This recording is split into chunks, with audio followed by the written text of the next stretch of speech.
Gospel of the day, Mark 6 verses 17 to 29.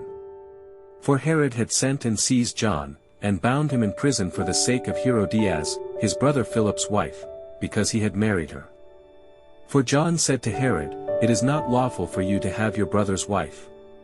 And Herodias had a grudge against him, and wanted to kill him. But she could not, for Herod feared John, knowing that he was a righteous and holy man, and kept him safe. When he heard him, he was much perplexed, and yet he heard him gladly. But an opportunity came when Herod on his birthday gave a banquet for his courtiers and officers and the leading men of Galilee. For when Herodias' daughter came in and danced, she pleased Herod and his guests, and the king said to the girl, "Ask me for whatever you wish, and I will grant it."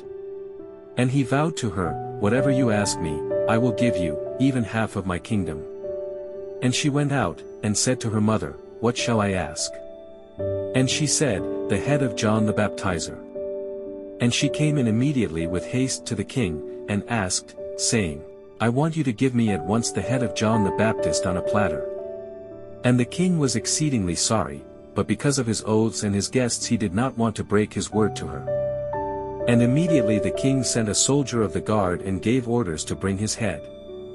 He went and beheaded him in the prison, and brought his head on a platter, and gave it to the girl, and the girl gave it to her mother.